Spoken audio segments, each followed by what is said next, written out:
And we are live. Assalamu alaikum wa rahmatullahi wa barakatuh. Welcome to another session of, I don't know, what is this? Do you have a name for this, ya Hassan? Wallah, not yet. Yeah, its name is pending, but we are the Sunni Defense Channel, of course, which is a TSN project. And we've been discussing some key topics that have been brought to light recently through, of course, these shubuhat and these topics have existed forever, but we are finally discussing them, via the YouTubes. And today, of course, the topic of discussion is going to be Muawiyah, radiallahu anh, and we are going to be speaking, and we're going to be kind of reacting to the Titans TV episode, and of course it was a strange episode because the guest was Brother Ziryab, who is from a Sunni background, and he seems to be Sunni to a large extent, but he had a lot of negative things to say about Muawiyah. So we're going to be discussing that, inshallah. Hassan, any thoughts? Um, First of all, salam alaikum from me to all the viewers and listeners. Start in the name of Allah, Bismillah, Alhamdulillah, Salatu wassalam ala Rasulillah, wa ala alihi wa sahbihi wa man wala. Yeah, as you explained it already beautifully, our project, the Sunni Defense is just is a channel URL. Initially, we called it that name. We should have called it just 12 share. But anyway, this is the um, URL and channel name. It's obviously the official platform of 12share.net on YouTube, which I believe we can claim by far, inshallah, without any arrogance, that it is the most active and the most academical platform where I don't believe it's an attack on Shiism. It's a platform of defense. Anywhere mostly Sunni belief is defended against the enemies of Ahlul Sunnah, the slanderers of the Sahaba. And of course, one of their favorite topics is the topic of Muawiyah, which I hope, and I don't really hope, I know with you, Farid, is going to be very good, that we're going to present, we're not going to invent the wheel new. However, we're going to present a very balanced view, a view that I believe it's a position between two extremes, between the Nasibis and the Rawafid, the enemies of Ahl Bayt, and the Rawafid, the Nasibis, who exaggerated with Bani Umayyah, with Muawiyah radiallahu anhu, and the Rafida, who have another obsession, which is the blind hatred for Muawiyah, which reaches the level of takfir. And yeah, the rest I leave it for you, Akhi, to explain to the viewers more who we are responding to, what are the main shubuhat, and so on and so forth. Okay, great. First of all, I'd like to start off by pointing out that the topic of the discussion, by the way, just a quick thing to the viewers, is there an echo when I'm speaking, or does it sound fine? To me, you sound fine, but let's see what the viewers say. Because I'm getting an echo. I just want to make sure. There is a slight lag, of course, so I'm waiting for them to respond. Okay, alhamdulillah, it's fine. All right. Someone says just a little, but yeah, inshallah, it's not too bad. All right. Bismillah ar-Rahman ar-Rahim. So the topic initially was linked to the topic of Adalat al-Sahaba. Now, every person that criticizes Muawiyah and tries to link it to Adalat al-Sahaba is, has the wrong idea, because Muawiyah isn't reliable and accepted because he's a Sahabi. La, not at all. That's one of the reasons why he's accepted as a reliable narrator of hadith, and he's seen as a good person. Yes, being a Sahabi is one of the reasons, but that's not the main reason. I'm sure, Hassan, you're going to be speaking about that as well when we speak, slightly at least about Muawiyah's merits. Mm. So that's the first thing, I'd like to point out. The brother Ziryab from while on Titans TV brought three basic shubuhat, and inshallah we'll get through them really fast because at least two of them don't really have much weight. The first one is, did Are we going Muawiyah... straight to the shubuhat, akhi? Say again? Are we going straight to the shubuhat and how to answer them? I think, just to get them out of the way. It's just one thing I wanted to mention All because right. you mentioned that a Sunni brother on this episode on Titan TV with those extremist Imamites, Rawafid, spoke against Muawiyah, giving the impression as if this is a Sunni stance, isn't it correct?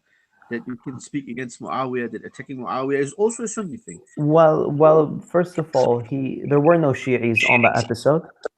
He was by himself, and I don't believe he was trying to represent Sunnism. I think he was trying to, Name, be...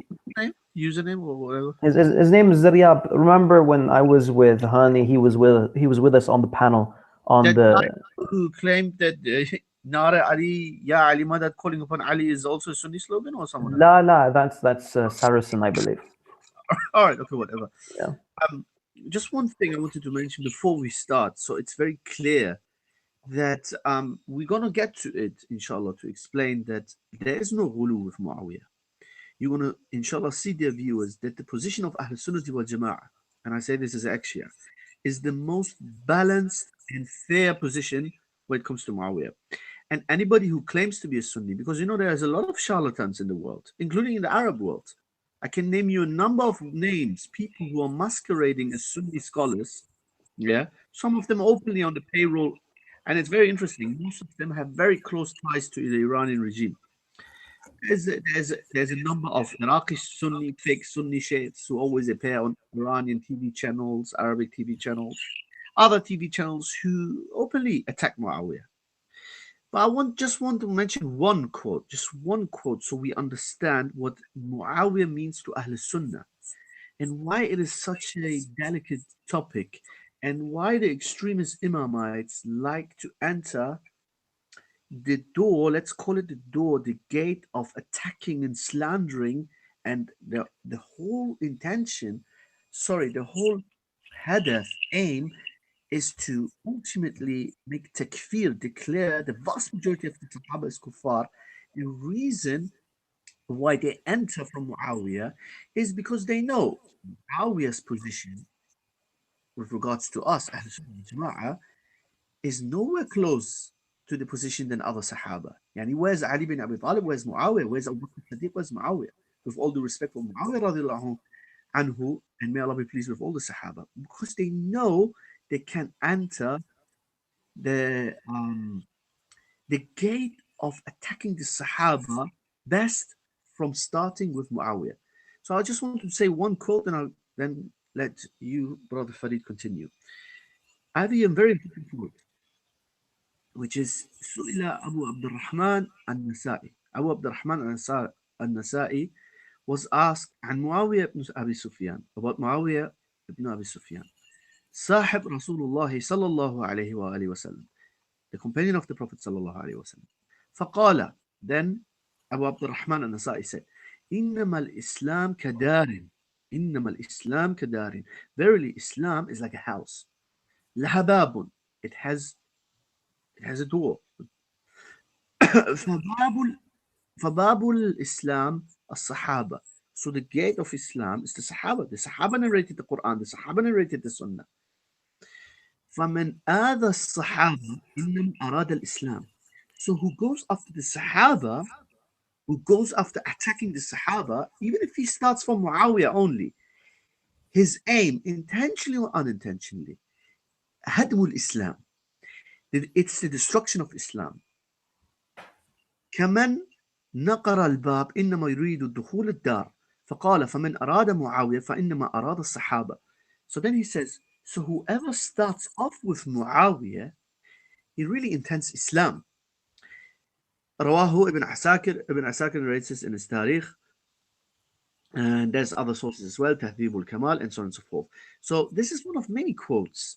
And maybe you have some in your mind as well, Farid, about other scholars of the Salaf, that it is not about making ghulu with Muawiyah.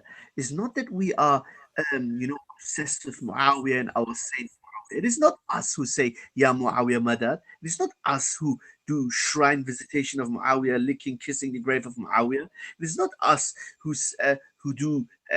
swear, take oaths in the name of Muawiyah. It is not us who did any single of this ghulu that the extremist Imamites do with all their saints, especially with their Imams.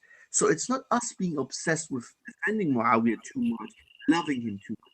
It is that the scholars from the past, Ahlul Sunnah wal Jama'ah, early scholars have taught us that no, indeed, O Sunni, from whatever school you're from, my brother, if you're Ash'ari, if you're Athari, if you're Maturidi, no, that those, even if they masquerade as Sunnis, attack Muawiyah, intentionally or unintentionally, and mostly it is intentionally, their hadaf, their aim is not Muawiyah. Just a quick note. I remember when I used to be Shi'i, I met once a Lebanese Shia sheikh, Mullah Muhammad. I said to him, why don't do we always attack Muawiyah, not immediately Ammar Abu Bakr, most of the times when we do? He said, look, when we start with Abu Bakr, Umar, and very respected Sahaba and major Sahaba, most Sunnis would immediately go into defense and they would dislike us even more. So what we do, we start with minor Sahaba that have not such great ranks among Sunnis. So let me tell you something he told me. One day, he said to me, he brainwashes Sunnis so much about Muawiyah, so many lies about Muawiyah did this and that, truth and falsehood mixed, that the ignorant Sunni was brainwashed by the Shi'i, then without realizing started disliking Abu Bakr and Umar. Why? Because of this method, the method of entering the house of Islam, join Islam by claiming that we only criticize they were not infallible. They start with only Muawiyah, and then they say this Sahabi, that Sahabi, and then they say everybody apostated except three. Some of them say 10. They are very gracious. They say after the Prophet's then demise, after a while, Ali's battle, then 50, 55 came back. In either case, the vast majority of Sahaba, according to the Imamite sect, are kuffar apostates. And they enter they enter the house. When they want to make takfir of the Sahaba, they start from Muawiyah. So I just wanted to mention this one quote. There's many other quotes. Maybe you have something to say as well, because I wanted before we start to actually make clear to the viewers what the position of Muawiyah radiallahu anhu is to Muslims in Ahl Sunnah. It is neither a position of ghulu, exaggeration, over exaggeration, saint veneration, as the 12ers do with their saints, imams, nor is it ma'adallah that we hate Muawiyah. So be prepared that we're going to be very balanced, and we're not going to portray Muawiyah as a saint. We're going to be just, but you will see that the extremism are on two sides: the Khawarij and the Rawafid and the Ahlul Allah Sunnah. barak fik. Okay, so subhanallah, I also want to put out a little disclaimer. What you're saying right now is not just the Salafi, Athari slash Wahhabi position. That's how a lot of people like to portray it. This is accepted by all Ahl Sunnah. This is accepted by Ash'aris. This is accepted by Maturidis. Yani, subhanallah, even the staunchest Sufis, you will find them writing books defending Muawiyah. And even the Brother, I'm very sorry to interrupt you because you just said Ash'aris. Sheikh al-Buti, yeah, the assassinated, was he a mufti? Of course, he was a mufti. He was a major Ash'ari scholar of Syria. He has a famous lecture, very famous lecture, in defense of Muawiyah. Many extremist, radical Shias I've seen in Arabic language, I watch it myself, spread it to say what? To radicalize their own Shia fellows even more, to say, look, it's not just the Wahhabis, so-called Wahhabis, Salafis, Atharis, who defend Muawiyah, who believe he was a Sahabi. This is the position of this one of the most world-renowned Ash'ari scholars like Sheikh al-Buti, a contemporary one. And there's, as you said, sorry to interrupt you, there's absolutely no doubt. We can cite many more contemporary Ash'ari scholars. There's no doubt. No doubt. Furthermore, even the concept of Adat Sahaba, the brother Zaryab kept on repeating this. He kept on saying that it's a Salafi view. Salafis are pushing this. No, it's not a Salafi view. This existed before the term Salafi was ever mentioned by anyone. Subhanallah. Okay, so very quickly, inshallah. Maybe the first two need a bit of, or actually the first two I'll just like knock down immediately. The third one might need a little explanation. So, okay, the first one is, did Muawiyah do riba? That's one aspect of it. And the second aspect of it is, because there's the narration, it's in Muwatta Malik, it says that Muawiyah said, when Abu Darda told him, what he's doing is haram, what he's doing is riba, Muawiyah said something along the lines of, well, this is my opinion. So and then Abu Darda says, Subhanallah, I tell you for hadith of Rasulullah, and you tell me this is my opinion. So, of course, it looks really bad for Muawiyah until you look up the chain of the hadith, and the hadith is the hadith of Ata bin Yasar, who narrates this event which happens during the time of Umar, and Ata was born in the year 19, and Umar ibn Khattab passed away, 4 years later. So Ata must have been 4 years old. So yeah, it's something that no hadith scholar accepts, and Ibn Abdul Bar mentions that this hadith is a disconnected narration; it cannot be accepted. However, even if we assumed this narration is authentic, which it isn't, the type of riba that's mentioned in this hadith is not the type of riba that we are familiar with. The type of riba in this narration is that supposedly Muawiyah sold or was selling a golden cup, for a amount of gold that weighed more than the golden cup. And that, of course, is haram, and there's pretty much ijma' on this. However, the same view was held by Ibn Umar and by Ibn Abbas before they heard the narration of Abi Sa'id, who corrected them when he said that he heard Rasulullah ﷺ saying that even that is considered to be a part of riba. That is a form of riba. So if we're going to say that Ibn Abbas, held this view, as you always mention, this is a member of Ahl al-Bayt, not like Sistani and whomever. And yet Ibn Abbas was someone who fell into the same mistake. If we even assume that Muawiyah, said this. In any case, I mean, brother, you see, that's why, remember what I always say, the superiority of Ahl Sunnah wal Jama'ah is that in the vast majority of the cases, whatever the Rafida bring as evidences are either against them, يعني حجتهم عليهم, not لهم, against them, not for them, or whatever they bring in the furthest, does not harm the beliefs of Ahl Sunnah wal Jama'ah. I'll give you an example. Let's say, Brother Farid, I, as a Muslim, Sunni Muslim, somebody convinces me, and this is the whole fitna of this time, isn't it? The miskeen, the owner or whatever, channel owner of this Titan TV, who has no clue about what is, the people who talk on a show, can't pronounce Sahih and Sahih correctly, let alone the owner of the show. How does he know what is authentic or not? And how do many viewers know what is authentic or not? When these masakin who can't pronounce a single Islamic terminology correctly come on show and, talk about the deen of Allah for the ilm.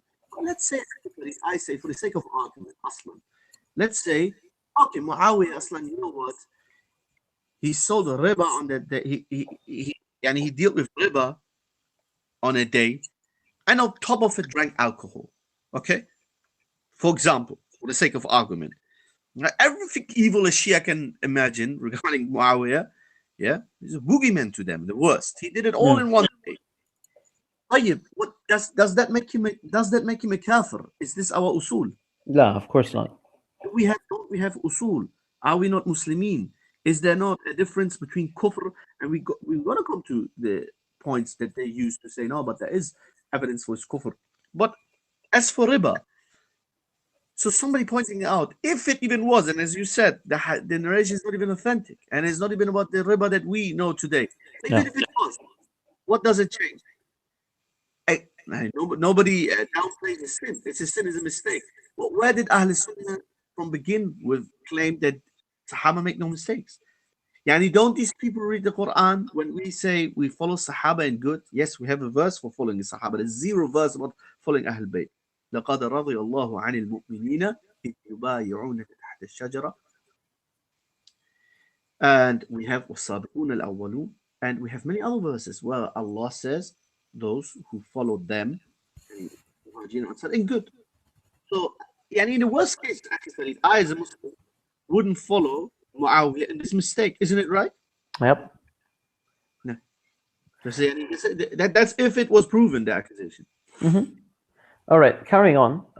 The second one is Muawiyah added the Adhan into the Eid prayer, or added the Iqamah into the Eid prayer.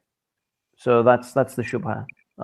There's a narration from Sa'id that Muawiyah added the Adhan into the Eid prayer.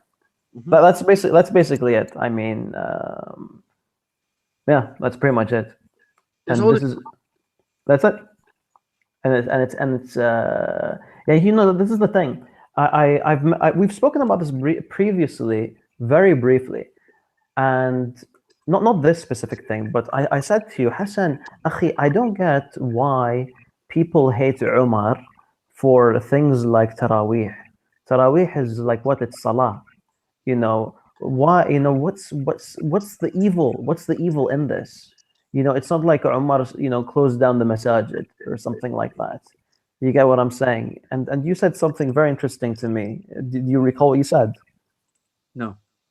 Okay, so you said that you said something along the lines of they, you know, the Umar and those that were upon the, you know, the ways of Umar, their kufr wasn't made that clear, but they were people who liked to manipulate with the religion. Do you recall something like that? I don't recall that, but I have something else to say now. Okay. Obsession with Ammar, it's blind hatred. And I tell you this from an ex-Shia, from a Shia background, and I'm from Iran. Ammar, Aslan, the name Ammar in Iran, when you say in Farsi, in Shia regions of Iran, we say Umarobi. And if someone looks grumpy, angry, evil, you call him Ammar. So if an obsession is even found in a ish, well, I have to be fair. Most Iranian people are my people are very nice people. They're not even religious Shias. But among the very ones, we find resentment because of Tashayyu, because of Shiism, because of Twelverism, the extremist form of Shiism. What do you expect? These things are normal. They see bad as good, bad as good, and good as bad. You know, suddenly they become very Wahhabis and very literalists and very bid'ah. No, when do I always say to my friends when we sit together, you know, in our gatherings when we sit, and can you imagine, for God's sake, can you imagine a Shia scholar, Mu'ammim, Inna alhamdulillah, proper tajweed, calling people to Tawheed, warning them against bid'ah? Can you imagine Yasser Habib giving 1 hour lecture about haqq of Allah, to pray to Allah alone, to slaughter for Allah alone, to take over in the name of Allah alone, warning against bid'ah and dalalat and khurafat? Can you imagine the Shubairi, Simo, and all these other Mu'ammamin speakers? Can you imagine them talking like this about Tawheed? Tawheed is the khususiyah of Sunnah wal Jama'ah. That's why they see everything good, bad. You know, as they have a saying in Arabic, Brother Farid, to translate it in English, that people of goodness, they see good things with good. They see good things as good, and because of their own goodness. So they see other goodness in other people. So, Umar ibn Khattab was such an evil man.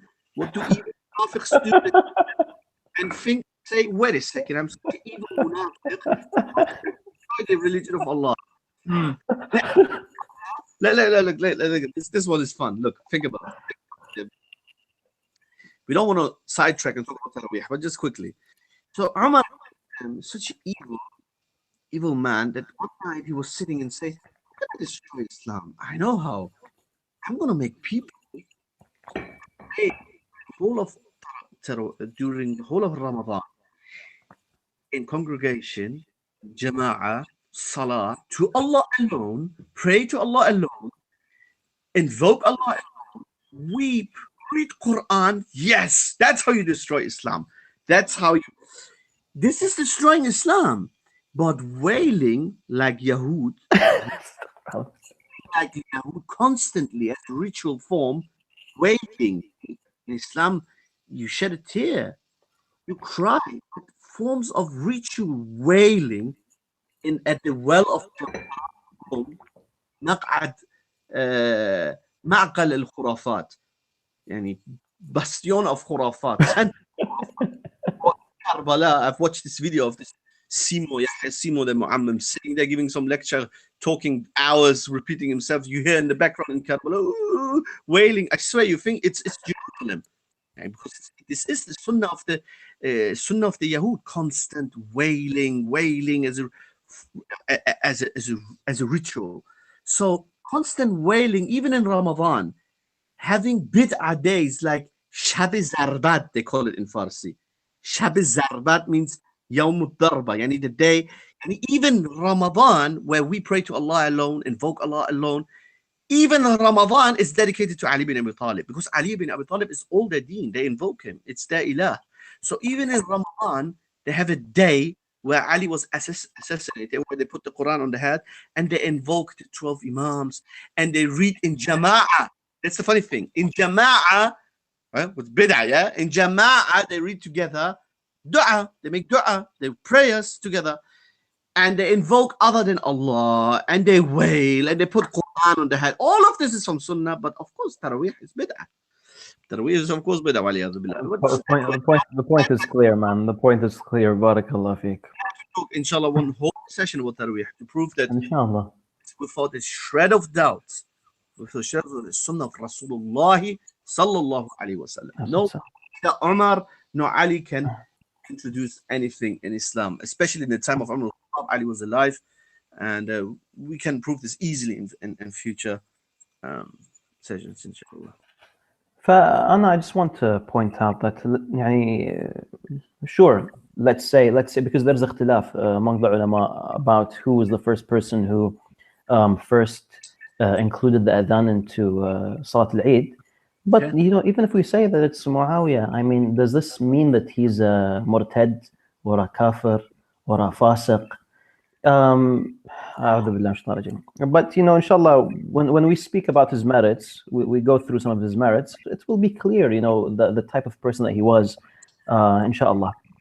No. The third one is a bit more problematic, or at least this is where we will show, inshallah, some objectivity, which is the matter of the killing of Ammar. No. Okay. So as we all know, that Ammar will be killed by al-fi'at al-baghiyah.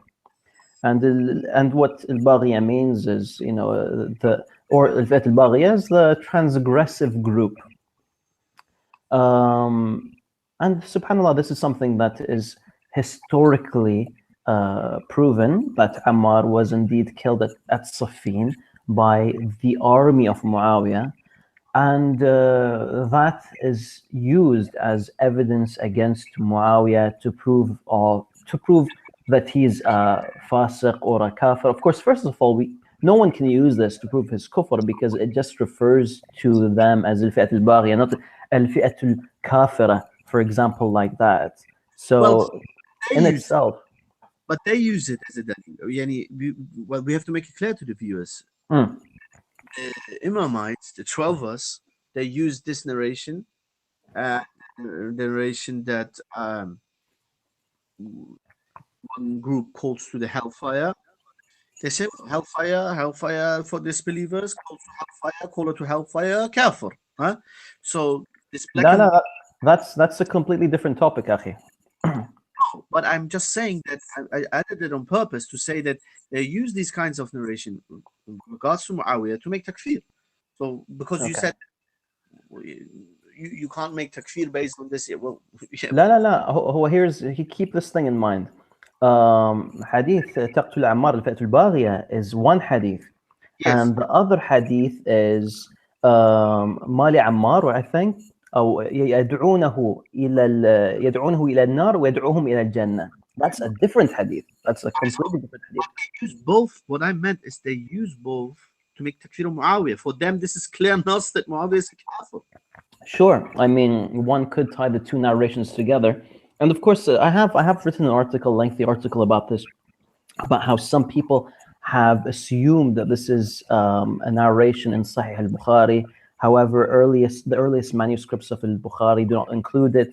This edition of the people that Ammar calls them to heaven and he calls them to hellfire. Excuse me, they call him to hellfire, etc. But that's a lengthy topic for another time. I just want to focus, if you don't mind, on the issue of the killers of Ammar being al-Fi'at al-Baghiya. If you have any comments on that.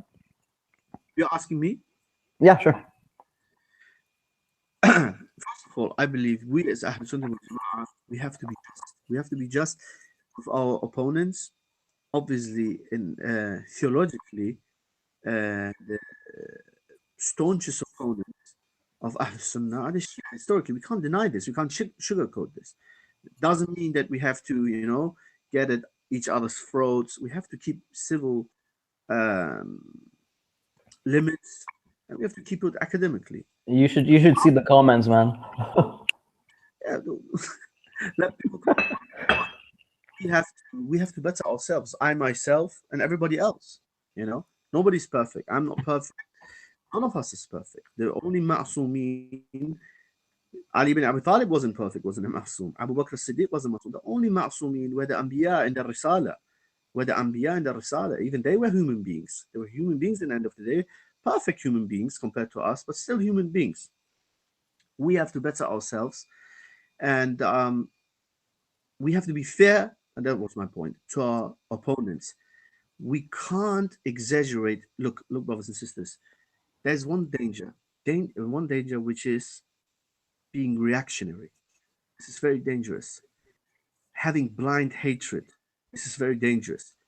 Being reactionary, having blind hatred, and I've seen it myself. I don't want to now open a whole folder about myself, but believe it or not, how many threats I have received for my stance on the Shia layman.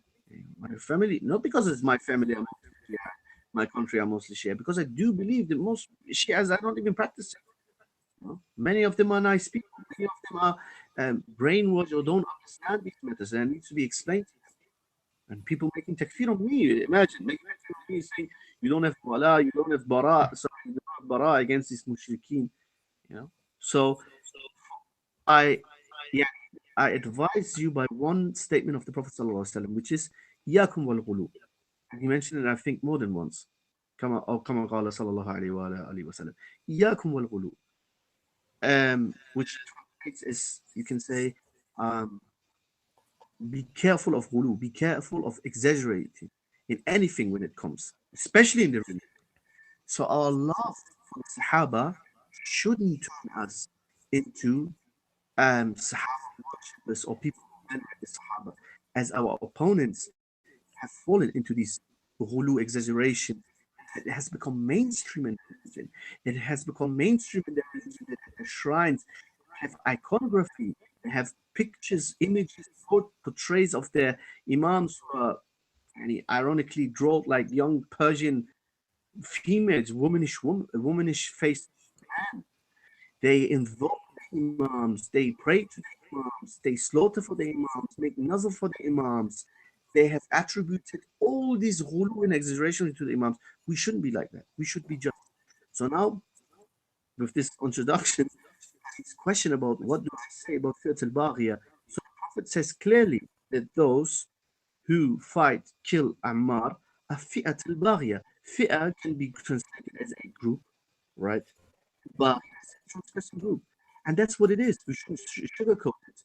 as Muslims, say it's a clear nas. This is a clear text that the Prophet sallallahu alaihi wasallam called a fi'ah, a group, baghiyah, transgressing, and that fi'ah, and 1 + 1 is 2. It's not difficult. Everybody knows the historical context. Was the fi'ah, the group of Muawiyah. But this is where we have to be fair, and we hope that those on the share, the uqala, those with intellect and fairness, will come back to the truth as to admit, just like us, no problem, yes, fi'atul baghiyah is Muawiyah, but going to takfir, no, we can't. Why is that? I give here back the mic.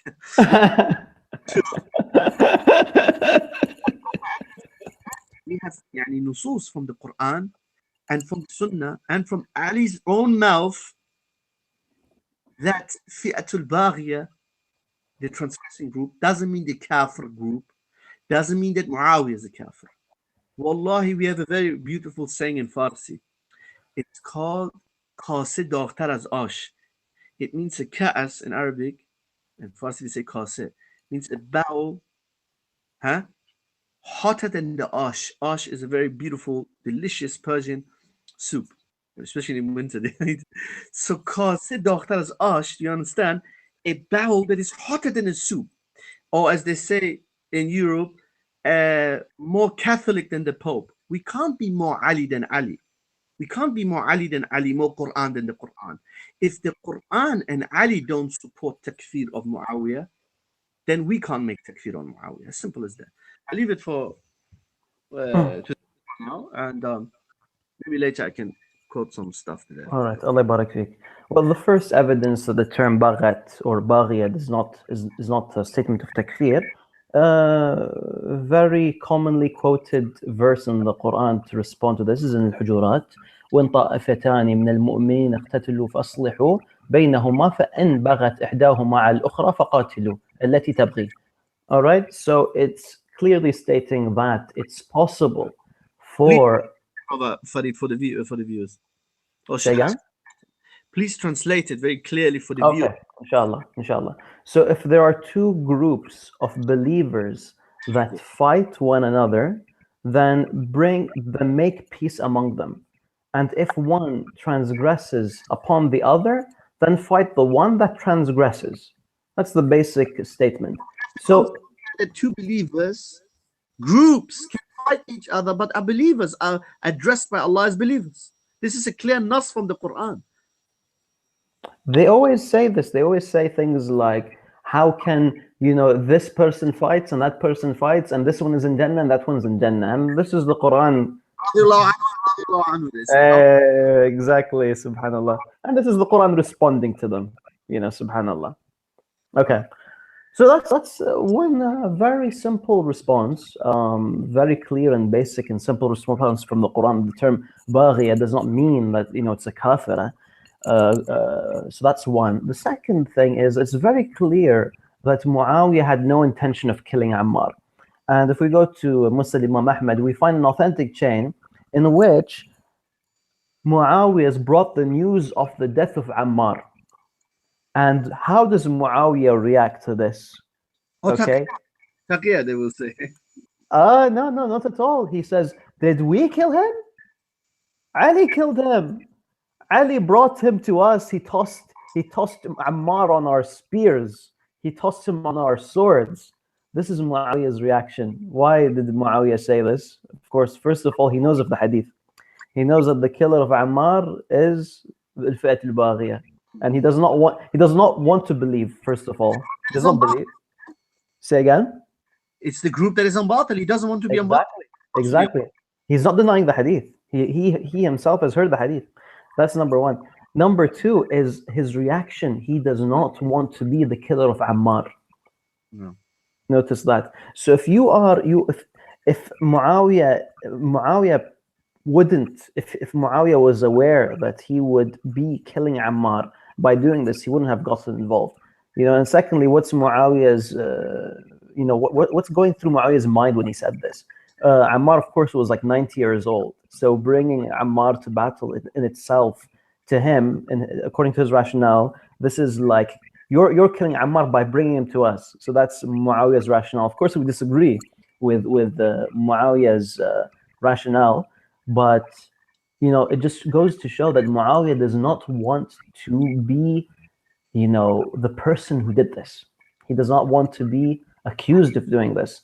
He does not want to be the killer of Ammar, as opposed to a fasiq who doesn't care, a fasiq who drinks alcohol, a fasiq who does, riba, etc. One more point I wanted to quickly mention, I'll give it then back to you, then Mike. That the Sahih Hadith that Muawiyah, that refers to Muawiyah and his group, his fi'ah, this fi'atul baghiyah, the transgressing group. If we were, and this is unfortunately what the 12 was do. When I say 12 was, please, the viewers, you must understand. And there's no taqiyah. And I'm the last person, I'm a Sunni, I'm Muslim. Especially we from 12 are the last people to do taqiyah. We mean it. When Allahumma salli ala Muhammad wa ala ali Muhammad, use the hadith that fi'atul baghiyah, the transgressing group, that this is Muawiyah, and Muawiyah is from the transgressing group. He's the head of the transgressing group. This is obvious. Nobody denies this. I believe only someone who is biased or someone who exaggerates with Muawiyah will deny this. This is clear. But if we were to be like those extremist 12ers, and when I say 12ers, what I meant is, I mean the propagandists, polemicists. If we were like them and understand things black and white, here's the irony. They often play the victim role and, the Wahhabis make takfir on us, whereas they're hell-bent on making takfir on the likes of Muawiyah. And Muawiyah. If we were to understand this hadith as takfir, or that Muawiyah's group is kafir, or at the very least Muawiyah himself is kafir, then this is a trait of the Ahlul Bid'ah wa Dalala. This is not a trait of Ahlul Sunnah. Ahlul Sunnah look at all the evidences. They don't pick and choose and then give hukm, then judge. They look at all the evidences. And now look at this evidence. The Prophet ﷺ said in the translation of the hadith, this son of mine is a Sayyid, directing to Al-Hassan. This son of mine is a Sayyid, and perhaps Allah will bring about reconciliation hands between two major groups from the who? Muslims. From the Muslims. So Hassan radiallahu anhu, so Hassan radiallahu was whole part, and because he was part of the reconciliation between him and Muawiyah. Nobody says Al-Hassan loved Muawiyah, Muawiyah loved Hassan. We're not going to exaggerate.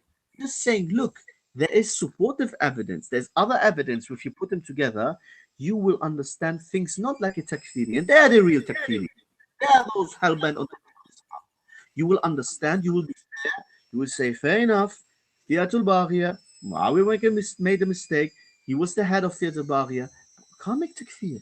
Takfir is not that easy. You can't make takfir on Muawiyah. If the Prophet ﷺ says, his own son one day, Hassan, he referred to him in son. It's normal in Arabic. A grandfather can refer to his children as son, grandchildren as son. Will make peace between two groups. The peace treaty between the Bay'ah. They talk about Bay'at al-Ghadir, Bay'at Muawiyah. Bay'at Muawiyah, where Hassan Bay'at Muawiyah. Not just peace treaty, Bay'ah. So here, and there's many other evidence. Back to you, Brother Farid. I just wanted to mention this beautiful hadith of there is one that proves that Fiatul Baghiyah can't be very clear. Kafir group. Your Quranic ayah was enough for evidence, but that's from the Sunnah, as we can see, as I mentioned. Very clear. Barakallah. I think it's either in both Sahihain or in Bukhari and Muslim, definitely one of the two. I'm sure it's in one of them. I could dig it up if you'd like. The hadith sahih, there's no doubt. All right. Carrying on, I would like to point out that that was it. When it came to the shubuhat against Muawiyah that the brother brought, that was all he brought. He didn't bring anything else. So now I'd just like to briefly speak about the merits of Muawiyah. Why do we see Muawiyah? If we were going to weigh Muawiyah out, was he a good person or was he a bad person? There are some things that come to mind to show, of course, that proves to me that he was a good person. Would you like to start off, or should I share my thoughts first? You start, Akhi. All right. So something that, of course, comes to mind is it's a very basic idea. It's and you know, Shi'is often dismiss this, even though it really is, wallahi, a great thing. It's the idea of what Muawiyah did for Islam. When Muawiyah became, you know, Khalifa, he did for Islam what, you know, really goes ignored, to be honest. And that comes in the form of Islamic conquests. Islam spread quite a bit during the time of Muawiyah. So, for example, one of the places that Muawiyah conquered was Sijistan. And that means that everyone from Sijistan, in some way or some form, or the asl of the people of Sijistan, and those that came after them, and their children and their children's children, to some extent, in some way, are Muslims due to Muawiyah. By the Now, way, just للعلم, yeah, is modern day Iranian Sistan and Baluchistan. It is a majority Sunni province in my country. However, it has a Shia minority, and the Shia minority are Sistanis. And guess who's from there originally? Akhi Hassan, I'm trying to build a case for Muawiyah, not against Muawiyah. Oh, I'm supporting you. Oh, you didn't get it, Akhi. I know. I'm saying if Sistani is a Muslim because of Muawiyah, this is a point against Muawiyah. La. Ah. Even the likes of Sistani that he maybe he has had the pleasure in his life to enjoy maybe part of the scent of Islam, which I doubt. That is due to Muawiyah, because Muawiyah made Fath of Sijistan, which is today called Sistan or Baluchistan. Do you understand? Yeah, that's what I'm saying. I'm saying this is a point against Muawiyah. Kif? معلش أخي معلش. Inshallah, we'll discuss it later.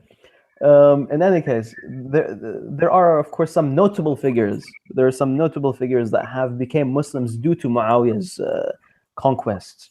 So, for example, in Kabul, you had famous tabi'een like Makhul al-Shami, and for example, Ayyub al-Sakhtiyani's father, Kaysan, was from Kabul. Nafi', the Mawla of Ibn Umar, is from Kabul. Mihran, the father of Mayd al-Tawil, is from Kabul. So you have a lot of these famous tabi'een who became Muslims from, of course, the conquests of Muawiyah. And not all of them were, not all of these conquests were, you know, by the sword. There's quite a bunch of them that were opened. I mean, that were, I guess, conquered. I don't know if conquered is the correct word, but they reached to an agreement. So, for example, Bukhara was one of the places, and Tirmidh was another place that that became Muslim areas and Muslim lands during the conquest of Muawiyah without, you know, the spilling of any blood. And there's quite you know, a list of names I have over here of the places, mostly in Khurasan, some in Afriqiya, some in Bilad al-Rum, some in Sindh. I mean, there was a large expansion of Islam during the time of Muawiyah. One of the interesting places is Sicily. During Muawiyah's time, Sicily became Muslim. Sicily in Italy, the home of the mafia, is due to Muawiyah in a sense. Of course, Sicily was a Muslim place for quite a while before the mafia took over. Very good Muslim brothers from there, actually. Subhanallah. So let me play advocate. I don't like this word, but let me play it. Because I remember. Shall I play now the Shi'i for you and the Shi'i response? All right. In Arabic language, Persian language, English language, from the time I was a Shi'i myself. Let's see if you can answer me. Okay. This is the Shi'i response to you. They will say, yeah, brother, yeah, Bakri, all these things are material. Futuhat, Aslan Futuhat, were criminal by nature. They went and killed people, and even if we for the sake of argument agree that طيب, these were Islamic futuhat, Islam was spread, so what?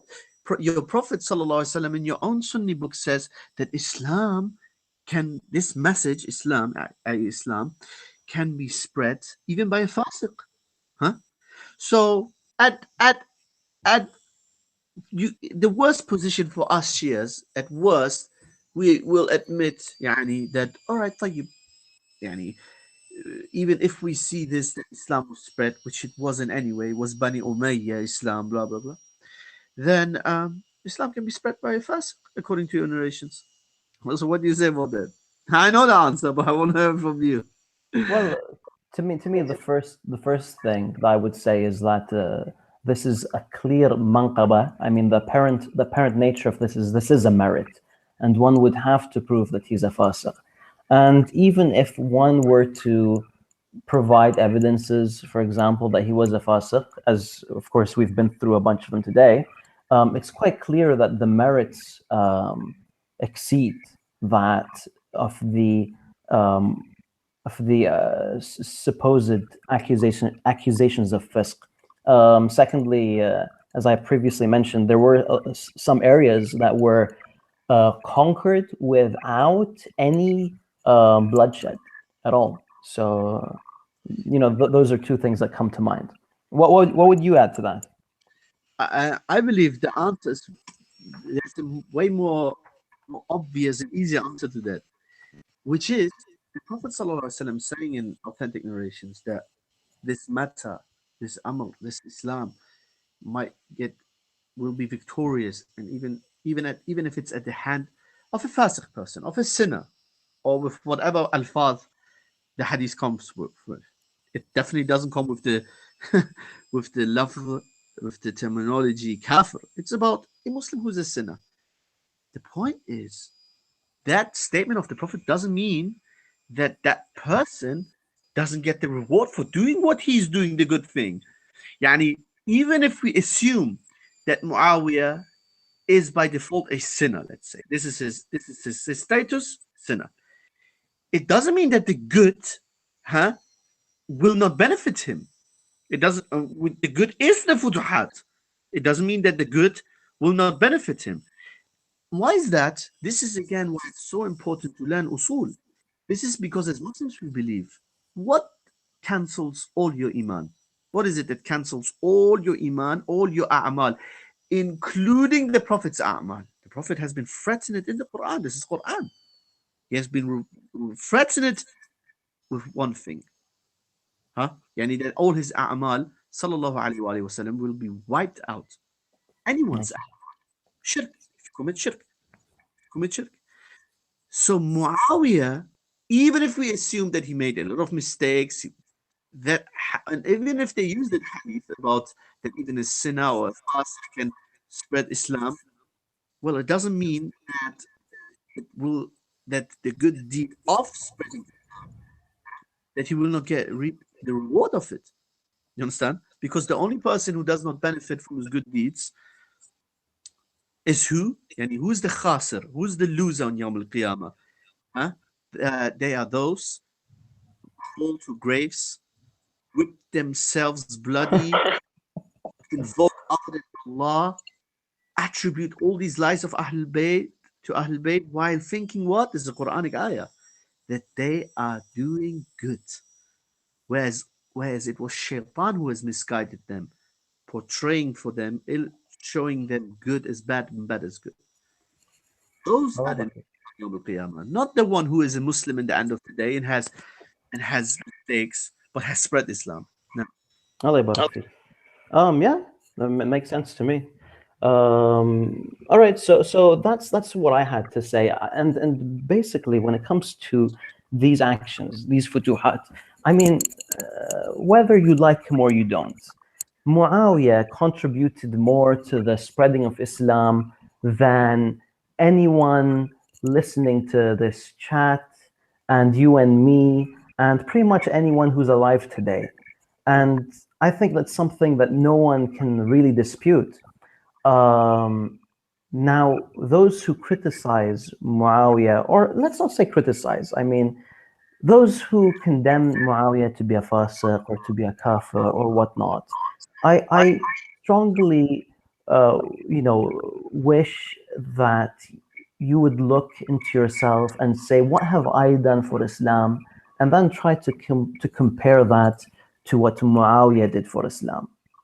And wallahi, even if you feel that Muawiyah is a fasiq or a kafir or a mushrik or whatever, then subhanallah, how come you've been able to do so little compared to this alleged fasiq or kafir or munafiq or whatever? Isn't that a shame? You have to have evidence. You have to meet Allah with evidence. When we have people or scholars of the extremist 12ers who declared all the Sahaba except a handful as Muslims, or modern day Ayatollahs with all the kufr statement, Ali is incarnated God, Ali is this, invoke Ali, Nada Ali and Madhar al-Ajaib, call upon Ali, he is Nari Ali, Mushkil Kusha, they say in Farsi, Ali is the solver of all problems. These are clear-cut kufriyat. If you have clear-cut kufriyat of Muawiyah, then bring them forth, clear-cut. But no one thing for sure. Look at, for example, at this mesquite. Can you see his picture? One sec, akhi, one sec. Yeah, this cute. Yeah. What about him?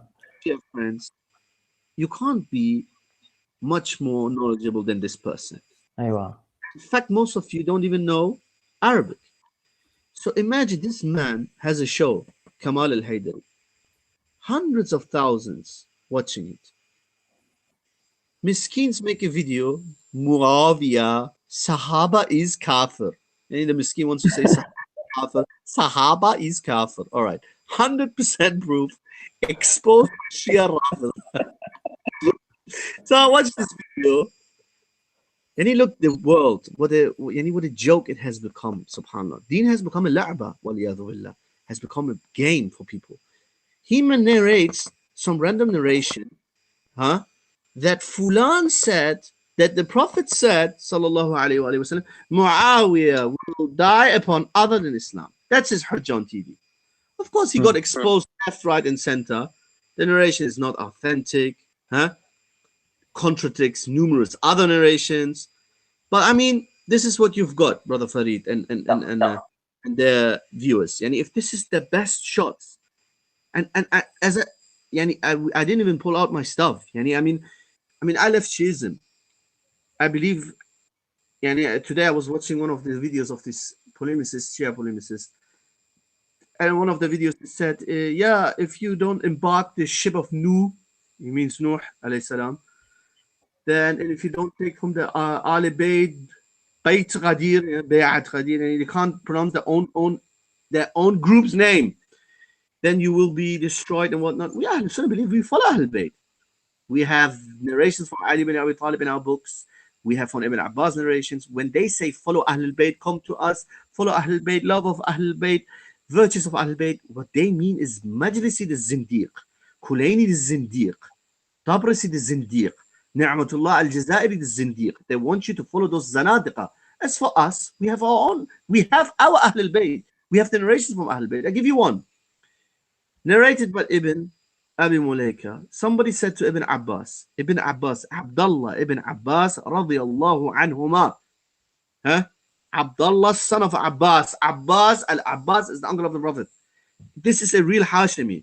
This is a real man from Mecca. Not somebody from Qom, Shubayri, Fulani, Sistani, Hazvini, Mutarrisi, Nakhchawani.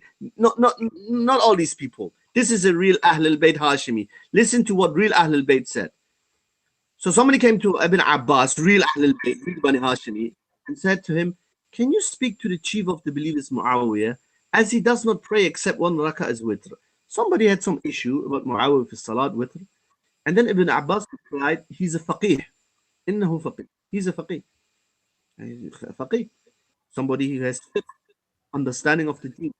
He's a faqih, a learned man who can give religious verdict. Bukhari, book 57, hadith 109. So you see, if we have this narration, and other than that, we have narrations from Shia books, not just that. We have the narrations from our books, from Al-Bayhaqi, and we have narrations from in the Musannaf of Ibn Abi Shayba, where Ali ibn Abi Talib clearly was asked, what about those who insult us? What about those who fight us at Jamal and Siffin? He said, they are our brothers who have what? Rebelled against us. And he didn't deny what the Prophet ﷺ himself prophesied. Transgressive, rebel, transgressive group. But Ali made clear, careful, إِيَّاكُمْ وَالْغُلُو. Don't fall into ghulu. They are the people. They are our brothers. Sorry, Ali said they are our brothers who have transgressed against us. This is in Sunan al-Bayhaqi, our book. Subhanallah. Narration. Imam ibn Abi Talib narrated this Musannaf that after the treaty between Ali and Muawiyah, the battle was over. Ali did not want this fitna. Ali was not infallible. Ali was not, look, brothers and sisters, Ali was not on one deen and Muawiyah was on another deen. These are khurafat that the Rafidha and other groups. Remember when Islam broke the nose of the Yahud in Medina and the Majus. I'm myself. I don't mean Iranians in general. I mean the evil, tyrannical authorities of the evil rabbis there in Medina. Not all Jews are bad. The evil at that time, the evil rabbis in Medina, and the Sassanians, though the Persian Majus, Zoroastrian rulers at that time. So these two groups lost against Islam. So they conspired, and they conspire to this very day, and they conspire against Islam, and they make tahrif, they distort Islam in the name of Islam. And what better way to distort Islam than in the name of Ahlul Bayt? What better way to introduce khurafat, superstitions, bid'ah, dalalat, shirkiyat, kufriyat in the name of Ahlul Bayt? Our Ali ibn Abi Talib, after the battle of Siffin, walked between those who died from his party, saying, those are in Jannah. Then he walked to those side of those who died from the side of Muawiyah. Then he said, and those are in Jannah. And no, this is not a contradiction. This is not Bakri logic, radiyallahu anhu and radiyallahu anhu, as these people, because they don't have fahm of the deen. This is because Ali was a muwahhid on Islam and Muawiyah was a muwahhid. We have other narrations where Ali makes it clear. He says, listen, our religion is one. The religion between my religion and the people of Sham is one. Our God is one. Our messenger is one. Our dispute is this matter. It's the blood of Uthman. Yeah, Ali never believed in 12 womanish grown men, Persian-looking men who are invoked and are infallible imams from his descendants. Ali did not believe in Islam that is looks like a monarchy. And it's a funny thing. The Shias criticized Muawiyah and the Bani Umayyah, who were indeed غير معصومين, non-infallibles, and introduced, in a way, obviously, what you call it, a form of monarchy in Islam. Whereas then comes the Shia and say, yeah, well, that monarchy was bad. We want our monarchy. Ali and his descendants. I saw even some comments, I don't know if it was under our videos or wherever, they said, oh yeah, this is the holy progeny, the royal progenies. All this fikra is taken from, obviously, from the Majus, from the ancient Zoroastrian Persian culture of holy bloodline, holy progeny. Otherwise, we don't have it in Islam. One more narration I just wanted to read, and this is from there. Before you do that, let me get one in, Akhi. All right. So this one, I'm sharing the screen. You can see the screen, right? Yes. Okay. So this is in Sunan Tirmidhi. Narration is authentic. It's narrated by Abu Mijlaz, excuse me. And oh, excuse me, actually it is Abu Mijlaz. It seems like the English translator, kind of botched it up. In any case, he says, Muawiyah came out, and Abdullah bin Zubayr and Ibn Safwan stood for him when they saw him. So he said, sit. I heard the Messenger of Allah ﷺ say, whoever wishes that he be received by men standing, then let him take his seat in the fire. Now, quite interesting, fascinating narration. Muawiyah did not let people stand up for him.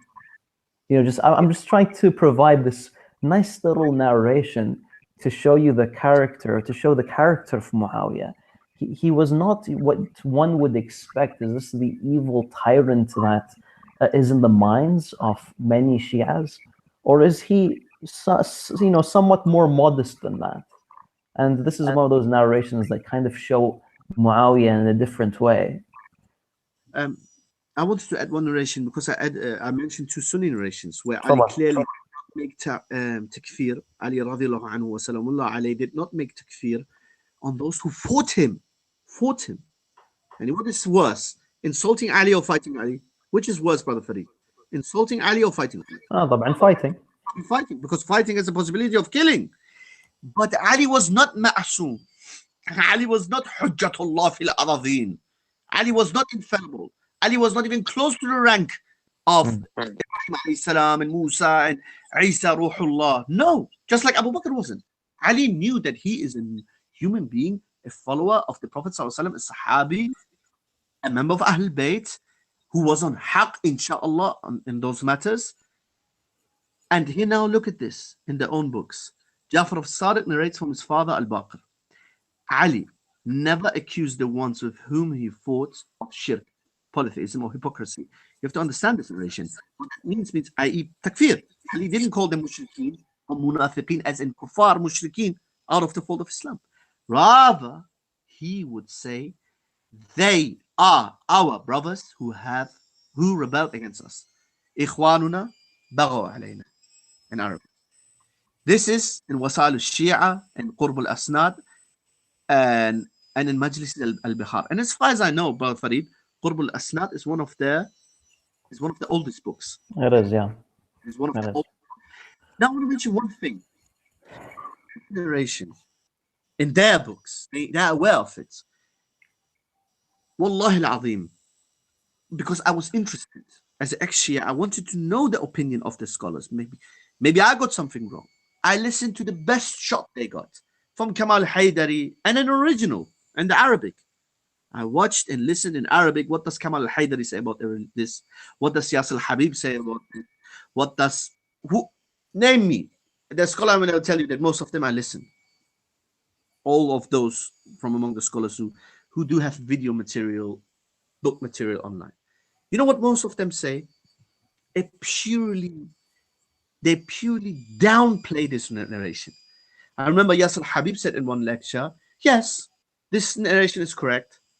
Also the narration about that Ali said, they have another narration in the book similar to ours, almost the same as ours, that Ali said these are, this narration, sorry, Ikhwanuna baghaw alayna, the people of Sham who fight against us are Ikhwanuna baghaw alayna, our brothers against us. Yasir Habib, remember, said in one of his lectures, yeah, that includes Muawiyah. That excludes Muawiyah. Excludes Muawiyah. He said, no, that means the awam. Awam, the laity, the layman, Sham of Sunni. Excused. But Asul Kufr, head of Kufr is Muawiyah. He's not excused. Hey, look at this excuse. What do you mean? So somebody, the Hujjah is alive. The Hujjah, the proof of Allah on earth. Infallible so-called Imam, atoms controlling Imam, so-called direct successor of the Prophet ﷺ is right in front of these people, and they make fight against them, raise their swords, and they're excused. But Muawiyah is not excused. Of course, maskhara. Then I saw one of these people, I don't know, was it this Roadrunner or one of them, saying that, yeah, even if Ali said that, then later on, Muawiyah then still insulted, so that's kufr then. You understand? Basically, wanted to yeah, even if Ali said that, Muawiyah then later kept insulting. He introduced the tradition of insulting Ali, so it doesn't matter even if we accept this narration.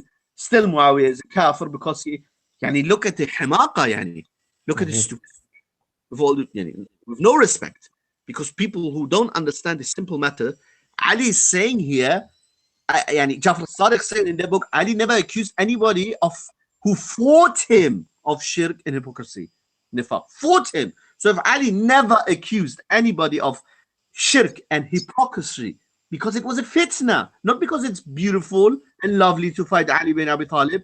Ali ibn Abi Talib, sallallahu alayhi, is Imam al-Haq of his time. Nobody was supposed to fight him. And it was a sin whoever fought him. But it was fitna. It was a time of normal time. Uthman was slaughtered. Uthman was slaughtered. Ali cursed it, by the way. Ali cursed the killing of Uthman. Ali sent his two sons, according to authentic narrations. Ali cursed the murderers of Uthman. According to authentic narrations that Shias will never show you, Ali sent his sons to defend the house of Uthman. Ali, when met with Aisha, and Aisha started to curse the killers of Uthman, Ali said, and I also curse the killers of Uthman. This is our Ali. This is our Ahlul Bayt. We don't need your Ahlul Bayt. We don't need your fake Ahlul Bayt. Your Ahlul Bayt is the Ahlul Bayt of Shaitan. Your Ahlul Bayt is the Ahlul Bayt of Majlisi and Khou'i and Khomeini and Kulaini and Topless and Al-Jazari and all these Zanadiqa. And when we bring these clear-cut evidences from their books, they try to water it down. Clear-cut evidence from their own books, similar narration to ours. And this is our stance. Our stance is not to make Muawiyah holy. Last time I checked, neither in a Sufi mosque, nor a Sufi mosque, is a portray of a womanish-looking Muawiyah who will talk and say, Muawiyah, madam, wail every day, Muawiyah, Ajalallah ta'ala farajah. We need a wail, call upon him, say, be Muawiyah, Bil Abbas. We don't take oaths in his name. Even his grave, I saw once in my life a picture of his grave somewhere, I don't know, is it in Damascus? Some white grave. Some people go there, some, I don't know, some certain group might go there, but most police don't even know where his grave is. Not because they, as of disrespect, because we are not grave venerators. So we haven't fallen in ghulu with Muawiyah. We haven't. We are just careful when it comes to takfir, especially when it comes to Sadrul Islam. Sadrul Islam. The first and foremost of Islam, the Sahaba. And we have the Ahlul Bayt on our side. That is from me, Brother Farid. Allah barak fik, Hassan. I think we should open the door for some of the folks on the chat to ask some questions. Inshallah, related to this topic, though, because I mean, yeah, of course, must be. Inshallah. Let's give them a few seconds because there's a slight lag. But barakallah fik, mashallah, some really good points, and I really hope that this material reaches Badr Zaryab, and he gets to ponder upon the things that especially you've mentioned. Inshallah, may Allah guide him. Ameen. Well, mashallah, the chat today is quite a mess. Say again? That means oh, it's World War III in the chat room, in the live chat.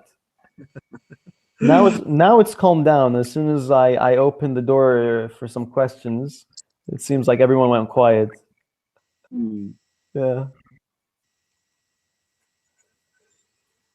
I was wondering why would anybody? What's the point other than feeding the enemies of the Sahaba, the slanderers of the Sahaba, by going and saying, "Hello, I found 55 mistakes of Muawiyah. Tayyib, here's a candy." And now, what's your point? Be brave. You want to make takfir of Muawiyah? You want to exclude him from Islam? You're thirsty for takfir? Want to exclude someone from Islam? Type and say no, takfir. You want to talk that he made mistakes? Well, nobody denies his mistakes. So what's the point? What's the point? Yani, I might like people who do ghulu. I remember one time I told you guys, Farid and others in our group, brothers and sisters, I once watched a video. By Allah, I forgot the name of the sheikh. I forgot who he was, but it was an English speaker.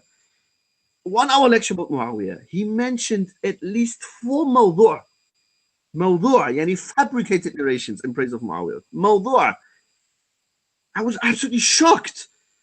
And 4 mawdu' narration, a bunch of weak narrations. I was like, what's going on with this man? Why does he do it? I myself, personally, my conclusion was reactionary. His opposition his hatred for Shiism, and he made him do what he did, which is wrong. This is wrong. Some might be surprised that it comes from my mouth because they think, oh, I must have a very uh, strong stance of the Sharia. Yes, I'm blunt, and as an ex-Shia, obviously I'm passionate, and I believe the Sharia or Twelverism is a very extreme form of the Sharia of Shiism. Has nothing to do with the classical form of Shiism, which we're going to talk about. But that doesn't mean that we discriminate against people, hate people, lie upon people, or make up complete lies, exaggerate with Sahaba. It was this very Farid, brother Farid, Ustad Farid, who once mentioned that forgot the name of a Sunni scholar who compiled the whole maqala or book or treatise about fabricated narrations about Muawiyah. And this is the justice of Ahl Sunnah. Imagine. And this is what Sunni scholars did. But they didn't fall in the extremism of the Rawafid on the other side, making takfir of Muawiyah, being obsessed with Muawiyah. No. And as I said at the beginning, the middle ground, the middle path, is the path of Ahl Sunnah wal Jama'ah. I don't recall a specific book that quotes or contains all the fabrications of Muawiyah, to be honest. But in the books of Mawdu'at, they always have sections exposing the fabrications about Muawiyah. And Now, what I find very interesting is that, subhanAllah, Shias accuse us of this extreme veneration for Muawiyah, and yet at the same time, they quote statements by Ishaq bin Rahawayh and I can't remember who else, in Nasa'i, people saying that there are no authentic narrations in praise of Muawiyah. Nasa'i, or as our friend says, Imam Nisa'i. Yeah, so this goes to show that Ahl Sunnah are very balanced when it comes to Muawiyah, because if Ahl Sunnah wanted to, they would authenticate all these narrations, and they would, they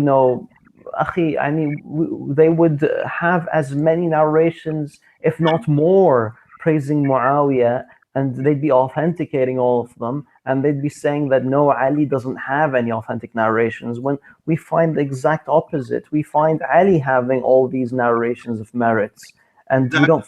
Yeah, subhanallah. All right, so we have a couple of questions. So let me read these out. One of them is about Sulh al-Hassan, and I'm going to let you answer this one because you'd have a better response, or you'd know the Shia position more than I do. So the brother asks, how do Shias respond when you tell them Hassan gave bay'ah to Muawiyah? Was this bay'ah inspiration from Allah or Hassan's own opinion? Well, most importantly is... And please do keep it brief, Akhi, because there's more. Most Shias do not acknowledge the bay'ah. They're ignorant of it.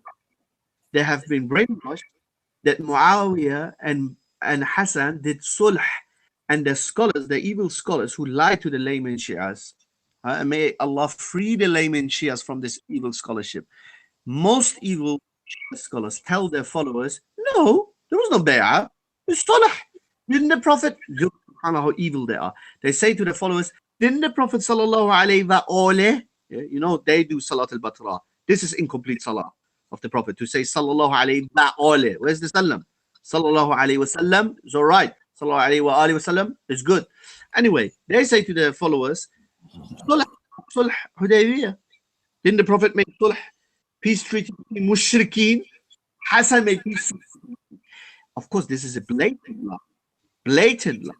Because the reality is, Hassan Beit al-Ghadir. Beit al-Ghadir means house of God. They are. There's a ayn. Yeah. Beit al-Ghadir, house of Ghadir. So he made, the reality is there, brother, that Muawiyah al-Hassan gave bay'ah to Muawiyah. And if you study there, brother, even if you go to an Arab Christian, he will understand this. The problem with these people is even the scholars are poor in Arabic. If you go even to an Arab Christian learned man, some knowledge about history and Arabic language, bay'ah for the Arabs, you know what it means? Pledge of allegiance. Pledge of allegiance. Yani, Al-Hassan said, you are my Amirul Mu'mineen. You know, the Shia have a saying, a narration, fake narration, that anybody other than Ali who calls himself Amir al-Mu'mineen is a passive homosexual. They make lectures about this. Look what an evil sect. Yasser Habib has a lecture that was even translated by Memory TV. Not because he invented it, not because he's extreme. He's mainstream, wallah. The other ones just do more taqiyya. They believe that even the other 11 imams are not allowed to call themselves what? Amir al-Mu'mineen. That's only a title the Prophet gave to Ali. It's a lie. It's an absolute lie. It's an absolute lie. So the funny thing, the irony is that that Al-Hassan, by default, regarded and called Muawiyah Amir al-Mu'mineen because there was a reality. He gave bay'ah to Ali. So their brother, they reject the notion, aslan, completely, that there was a bay'ah. Why? Because they know it is a that will cause them trouble, that it's not, there's no way to fix it. Some of them might say, yeah, there was a bay'ah, but then Muawiyah broke it. But most of them, they don't admit to a bay'ah. They say it was a peace treaty. He was allowed to make peace treaty with mushrikeen. But we know it wasn't a peace treaty. It was a bay'ah. I have another answer that I've heard from them that I'd like to share. They would sometimes say that Muawiyah, that Al-Hassan did, because here's what we'd say. We'd say Al-Hassan gave up al-imama when he gave bay'ah to Muawiyah. So they would say, La, Al-Hassan did not give up al-imama. Al-imama. We don't say this. We don't say Hassan gave up. Did you say we say Hassan gave up al-imama? Al-imama is al-imama siyasiyya. Yeah, yani khilafah. Yani khilafah. He gave exactly. Up. Of course. We say this, as a sort of, as a form of ilzam. So we'd say if Al-Hassan gave up his imama, then then this shows that Al-Hassan gave up on his divine authoritative position. So they would say, La, Al-Hassan did not give up on his imama. Al-Hassan gave up on the political aspect, while on the other hand, Al-Hassan was an imam, a spiritual imam. And and my response to that is Al-Hassan lived under the rule of Marwan bin Hakam and Sa'id bin As in Medina for around 10 years. And during that time, my question is, what did Al-Hassan do for Islam? And where is the fiqh of Al-Hassan? Was he truly a spiritual imam? Because to be honest, he wasn't. He wasn't a spiritual imam, not in the eyes of the Shia and not in the eyes of Ahl al-Sunnah when it came to rulings and jurisprudence. We barely have anything from Al-Hassan. And the same applies to the Shias. And we do not say the same for Al-Baqir. And we do not say the same for Ja'far al-Sadiq. Those were spiritual imams whose fiqh is documented extensively, and we have a lot of narrations from them. However, we do not have anywhere close to that when it comes to Al-Hassan. He barely has anything in Sunni books and in Shia books. And things get even more messy. I don't know if you know the book. When I was a Shia, I read the book. It is a book by Ayatollah Mutahhari, who to an extent was munsif in many matters, moderate in some matters at least. Ayatollah Mutahhari, one staunch supporter of in the early revolution. He has a book, Brother Farid. I forgot the title in English. I read it in another language. And it is about how he tries to very desperately reconcile between all the mutanaqidat, how do you say in English? Contradictions. Hassan giving bay'ah to munafiq, tree, everything they accuse Muawiyah of, right? So Hassan gives bay'ah, and for the rest of his life lives in Medina and is buried in Medina. Then you have Hassan's brother going with his family fighting against Yazid. Then you have the other Imam Ja'far al-Sadiq, born in Medina, lives in Medina, passed away in Medina, and even gives lectures in front of 3,000 people in Masjid of Medina. They themselves, because of this, because it's not from Allah, as we know, everything as Allah says in the Quran, which is, if you think what is not from Allah, you see a lot of falsehood in it. So because this shayra is not from Allah, because Imamism, 12 is not from Allah, it's a dalala, it's a misguidance in bid'ah. It is built upon falsehood, and as we say in Arabic, ma bunya ala batil fahuwa batil. Whatever is built upon batil is batil itself. Because religion is built upon batil, they have this about, and they have to impose their beliefs on how to somehow, justify how Fulan Imam, this Imam raised, that one didn't. Ar-Ridha was the Wali Ahad, was the crown prince of the Khalifa of his time. And then they say, oh yeah, he was forced. Excuses upon excuses, apologetics upon apologetics. Whereas the reality is, and Hassan was a non-infallible, superior than Muawiyah, no doubt, in nasab and in deen, we believe. In deen and in lineage. But it was fitna. Hassan thought this to be the best.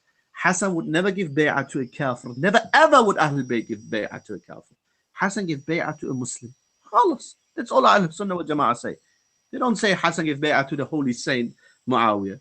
Hassan is superior, better, more beloved to us. My name is Hassan. Among Sunnis, the vast majority will find Hassan way more, the name Hassan, the love for Hassan than for Muawiyah. But doesn't mean that we fall into the extremism of the 12ers and hate him and curse him and make it a religion to make takfir on him. No. Allah yabarak fik, akhi. It seems like there aren't many questions that are related to the topic. I think it's best to call it tonight, inshallah. No problem, inshallah. Allah yabarak fik, akhi Hassan. Again, it's always a pleasure. This was supposed to be quite a short discussion, by the way. But subhanallah, it's not easy, is it? I think it's difficult, yeah. Please, other 1 hour, ya Allah. Inshallah, Allah yabarak fik, akhi Hassan. All right. Someone just wrote Farid with a few exclamation points, asking a question. Looks like there's one more, Hassan. How about? I want to ask our loyal followers, new followers, to please support 12 Shia. 12 Shia is a project mainly in defense of the beliefs of Ahl Sunnah. That's the main thing. The vast majority of the articles are in defense. They are not hujumi. They are not aggressive in the sense of even attacking Shiism, attacking and refuting Shia beliefs, shedding light why they are wrong according to Orthodox Islam. And there will come, such articles will come more in the future, but most of the articles are defensive. And it's an academical platform, and none of us are infallible. All of us have mistakes, and we try to better ourselves. This is not a project that is personal. It is not against Shia people. None of us, trust me. Why would I, for example, I'm part of the project. My family are Muslim. None of us are hell-bent on discriminating, hating on Shias, spreading hate against Shias, demonizing them. Not at all. This is theology. Purely theology based on creed. Our swords, our pen, and our tongues rewrite. We defend what we believe to be the truth. We reject and refute what we believe to be falsehood. That's it. As for I personally, as I said, I believe that most Shias, they don't even practice their religion. They are not any staunch, which is a good thing, alhamdulillah. And most Sunnis, I believe, are at a smaller issue, because Sunnis have the love of Sahaba and Ahl Bayt. They have both already. In Sunni Islam, you don't have people who hate certain personalities, beloved personalities of another group. So now, subscribe. Okay. Before ending, akhi, there's another question. I'll answer really quickly, inshallah. Maybe you're going to respond to me, because I have an opinion which is not a common one. A brother asks, how about on Yawm al-Qiyamah, you, as Rasul, I think you ask, or you ask Rasulullah sallallahu alaihi wasallam, why he appointed Muawiyah, a so-called kafir, as a person to write the Quran. He means Katib. Say again? He means Muawiyah's position is Katib al-Wahi, one of the people who wrote down Wahi, the Quran. My quick response to this is, to be honest, and this is inshallah just to show the objectivity of Ahl. Oh, is that the wrong question? I don't know if the brother wrote up, said that it's the wrong question. He asked something else. But doesn't matter.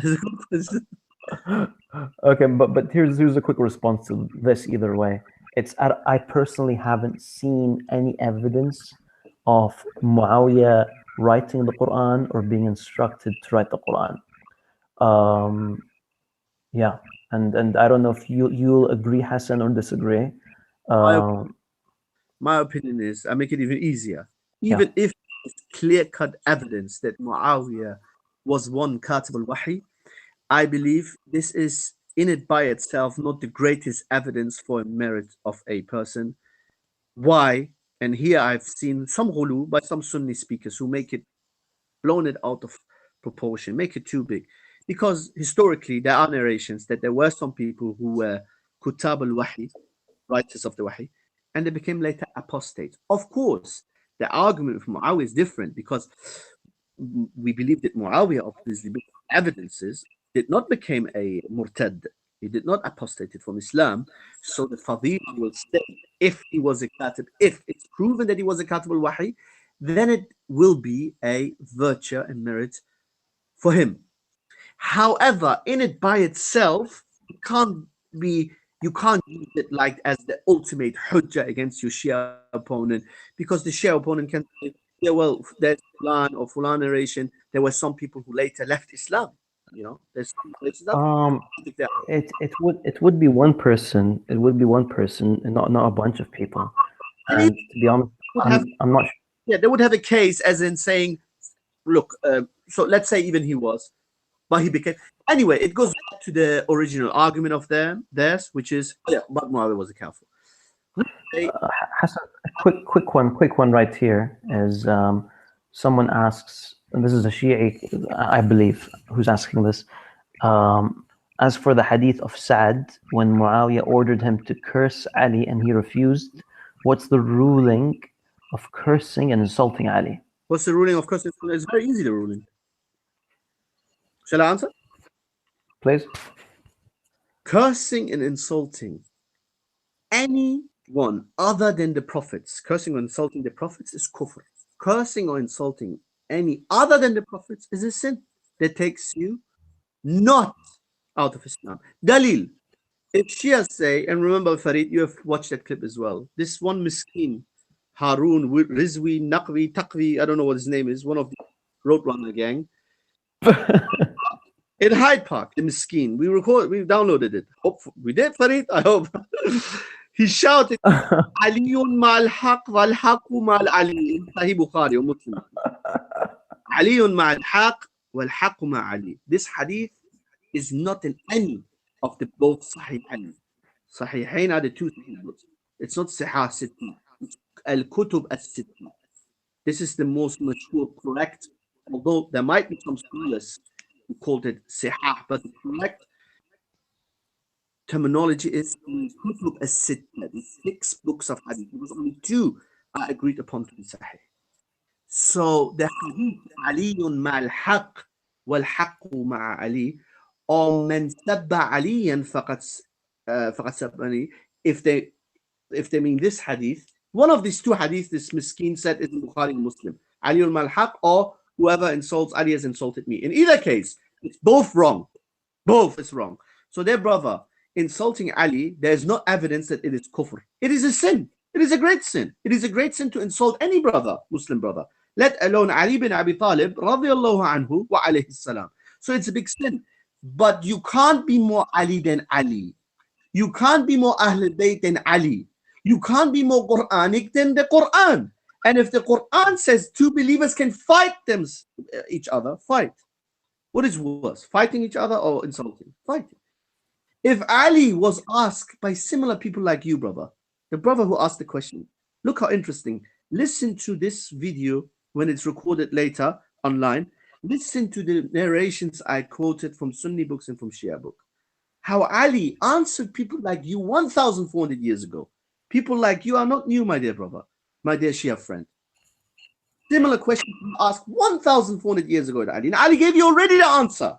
When will you follow Ali? When will you be a true follower of Ali and not the follower of these charlatans who can't speak Arabic, who can't say a single Arabic terminology correctly? Sistanis, Bistanis, Nakhjabanis, and Qazvinis. When will you follow the true Ahlul Bayt? Ali ibn Abi Talib, who said they are our brothers who have transgressed against us. This is when Ali was asked about people who fight him and who insult him. So what do you want, brother? What do you want from us? You want our life? You want takfir from us? We're not going to give you takfir because we are following Ali bin Abi Talib. Ali bin Abi Talib, alayhi salam, radiyallahu anhu. We are followers, true followers of Ali.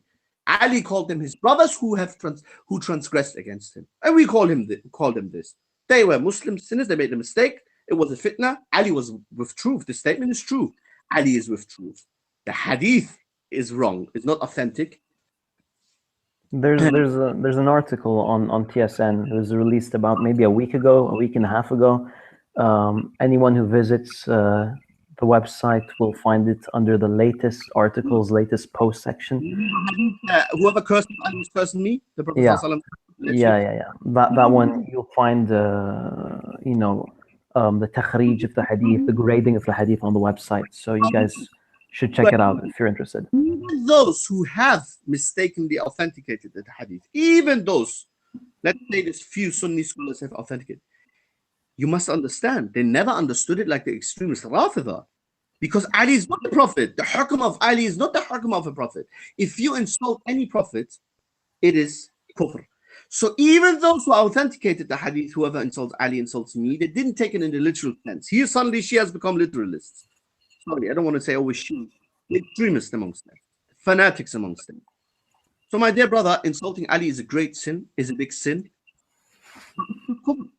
It's not kufr. And it's not what I say. This is what Ali taught to us. Clear cut from his mouth by telling people like you, the likes of you 1,400 years ago, that even fighting him is not kufr. We're not watering anything down. We're not watering down mistakes of Muawiyah. We're not watering down the fitna of Jamal wa Safin. We are just trying to be fair towards every party, Ali's party and Muawiyah's party. I'd just like to add really quickly that this belief that Muawiyah instituted the cursing of Ali on the manabir, this is really far away from the truth. And the dalil for this is that Muawiyah on Medina had more than one Amir. During the time of Marwan bin Hakam, Marwan used to curse Ali.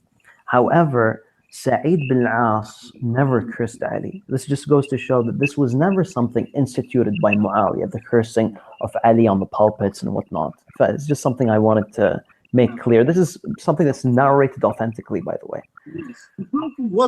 What's going on at that time?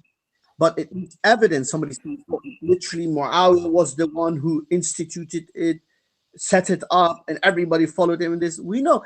I remember myself. There's one, quite an expert, obviously, not quite a big expert, but he made this statement, and I was proud how objective Sunni scholarship are. People like you, Farid, others, who when we heard it, when he completely rejected the notion that Ali was cursed for the manabir, aslan, yani. He rejected the whole notion. He said, impossible. He argued a bit emotionally. He said, where was Bani Hashim? Impossible. How can people dare to curse Ali on the manabir? But then, subhanAllah, I myself went on Sunni forums specialized in refuting Shiism. People were so objective that, although they loved this sheikh and so on, they said, Sheikh, you're wrong. There's more than enough evidence that it did happen. There were evil, wretched people, wicked people among the Bani Umayyah. Nobody can sugarcoat it. It doesn't mean all of them are bad. The Prophet ﷺ was married to a woman of Bani Umayyah. Habiba, the Prophet was Right. married to sister of Muawiyah. And they call these masakin and the scholars called Bani Umayyah Shajarat al-Mal'una, the cursed tree.